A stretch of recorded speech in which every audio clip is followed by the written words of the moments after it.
D's nuts. Got him. Buy into it. Oh, come on now. Here's a little Kool-Aid for you. Hey, look at Hey, that. man, this is definitely I went from a laying horizontally position to sitting straight up. I instantly got excited. Woke up this morning, got yourself a gun. They care about coaching these men and getting these men to the goals that they want. Whether that's this year or next, the wins will follow. I think I know why. Before we go there, I was going to talk about something. You want to start while you had some No, good sleep? I was just going to tell you. Tell me why, brother. And we can just pause, but I slept real good knowing we're going to have a good football team this year. That's all. Episode 1, guy. It took you there that fast. Oh, man. I knew before episode Hold on. Since we're going there that fast, I got a little something for you. Okay. Since you buy into it. Oh, come on now. Here's a little Kool-Aid for you. Hey, look at Hey, that. Max, here you go. Here's a little Kool-Aid for you. Braylon, Look at that thanks, throw. man. Look at Little that. Kool-Aid for What you, about the gentlemen. other guys? Oh, they got theirs Oh, already. look at these guys. Oh, you got your blue Kool-Aid. Lions, They got baby. theirs already. Got the Kool-Aid. Look at that. Crack this open. Crack it open, It's man. got Kool-Aid guy on it, too. This is definitely a part of my childhood. My man Dave Logan's in the building. What's up, Dave? I see you over there. This is definitely a part of our childhood, man. So since everybody's buying in so tough, Where do you rate last night's episode in the pantheon of Hard Knocks episodes? I'd give it a B+. Solid B+. B+. B+. what episode were you watching? I compare it to some of the older ones, the Baltimore Ravens, the Cleveland Browns. I like that one. Rex the Houston Ryan, Texans. the Jets, and the Love feet. that, the Jets. Now, listen, that's week 1. We'll see how it goes week 2, 3, 4. But let me ask you a question. But I'm looking forward to I it. don't want to get too deep. I don't want to get to disagreeing. I just want to ask you now, when you talk about the Baltimore Ravens episode, when you talk about the Browns, and when you talk about the Jets, you're thinking about the whole picture of them. Yeah. Just episode 1. It's a B+? I still think it's a B+. Okay, I like that. I'm Because cool with I wasn't super excited like Right. everyone else was. Like you, about 15 minutes in, you said the hair on the back of your You neck was liked that. standing up. I did. That was 15 seconds 15 in. seconds The in. hair on yes. the back of my neck stood up, Now- and I went from a laying horizontally Yeah. position to sitting straight up. Now, here's the kicker. You guys know that I already love Dan Campbell, so he's not selling me anything Right. more. I already know what he is. Now, listen, I got the skeptic in me, and my wife even hit me on this. She even said, you think those guys are just playing it up, Deuce and Aaron Glenn? Do you think really, Jamal is playing it up? She said Yeah. the same things to me that I brought up yesterday. Now, I don't want to think that, but I don't know. That's just the skeptic New Yorker in me. So here's where I go with. First of all, I thought the episode started off perfect. It didn't start off with music. It didn't start off with the intro. It didn't start off with, the NFL film sound like Steve Sable. It didn't start off with that. It started off with Dan Campbell talking about the rules. And then after that, it transitioned. This is one thing I didn't think about. I don't think either one of us did, is the intro to shows. Intro to shows, they draw you in. They bring you in, whether it's Game of Thrones, whether it's Breaking Bad, whether it's woke up this morning, got yourself a gun. Everybody knows when I see Tony that. Soprano. Everybody knows when I see that.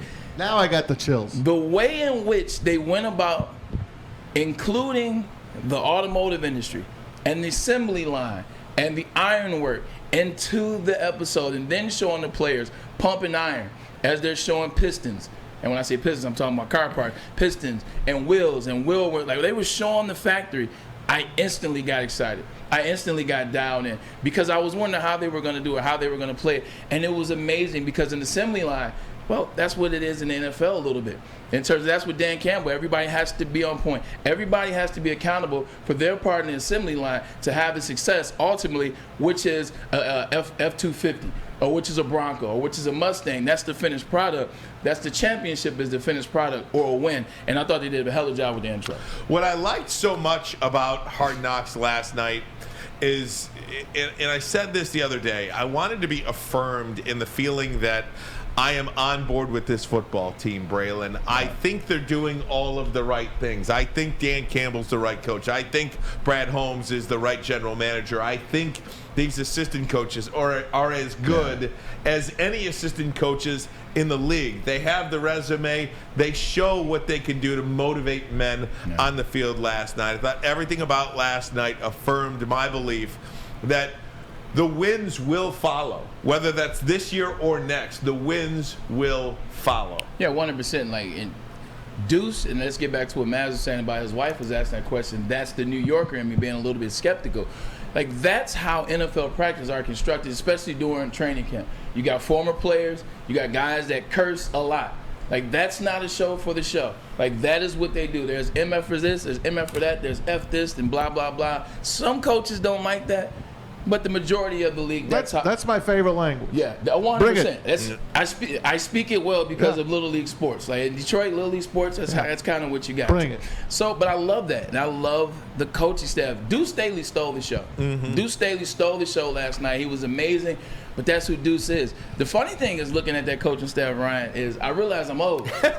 Because I played with Hank Fraley in Cleveland. I played with Mark Brunell in New York. Awesome. I played against Antoine Randall. I played against Aubrey Pleasant. I even played against Deuce Staley when he was with the Pittsburgh Steelers. They didn't show Aubrey Pleasant. They didn't show him. What about Kelvin Shepard? Did he play against him? That game where they showed his highlight where he tackles Russell, that's Russell's rookie year. I was on that Seahawks team. So I caught played the against touchdown Kelvin from Shepard. him. Exactly. So, oh yeah, we showed that. Yeah. So Kelvin Shepard, I played against him when I was in Seattle. So yeah, man, I got some years under my belt. If there's one thing you took from last night, Braylon, your number one, I'm going to write this down so I don't forget it, takeaway, what was it? I did write it down.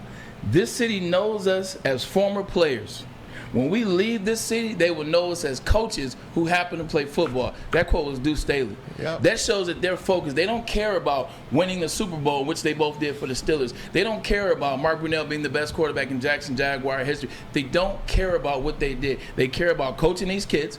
They care about making these, wrong level. They care about coaching these men and getting these men to the goals that they want, which is to be a winning football club and to compete for championships and compete for playoffs. That's what they all want to do. So I took it there that's what they're focused on. They're focused on being the best coaches that they can be for these players. And how about those assistant coaches, right? I mean, that really gave you an insight into the staff that Dan Campbell and Brad Holmes put together. All of the years, I think over 80 years of NFL football combined between those guys. They didn't show Aubrey Pleasant, which it stuck out to me. I'm like, why didn't they put him in there? Maybe they will. No, I mean, they didn't add his years in.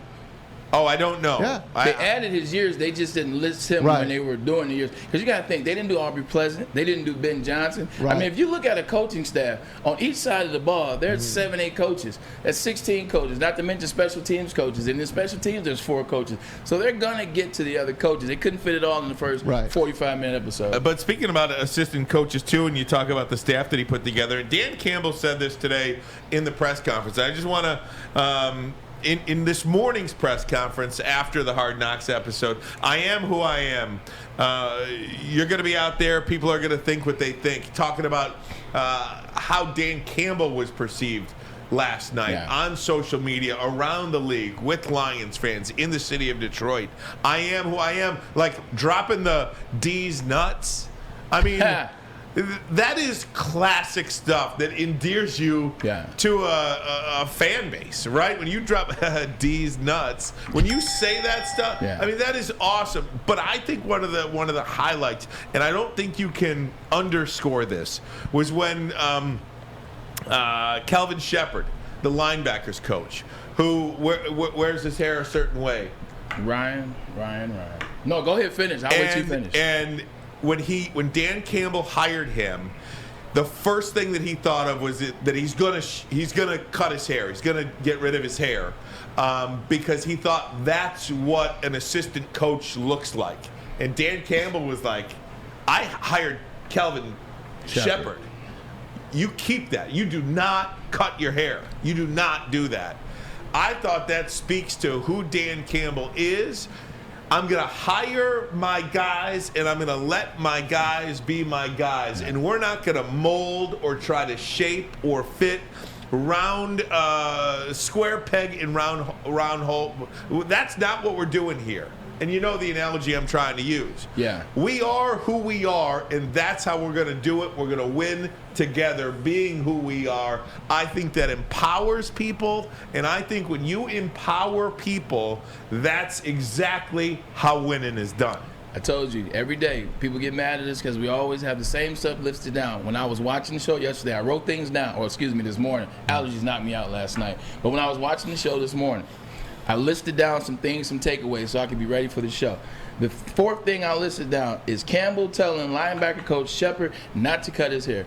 It reminded me of when I was going through the draft process and interviewing with teams in 2005.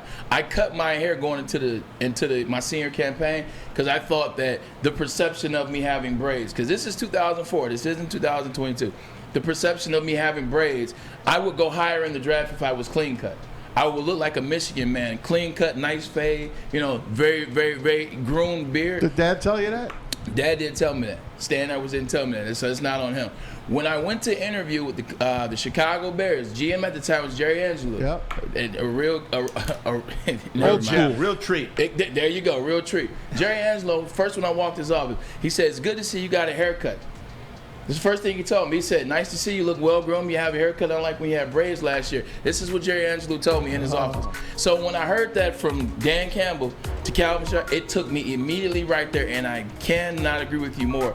It's about being authentic. I wanted Calvin Sharp. I did not want some guy trying to fit into a mold, like you said, trying to fit the square peg in a round hole. I want the guy that I know. I love that about Dan Campbell.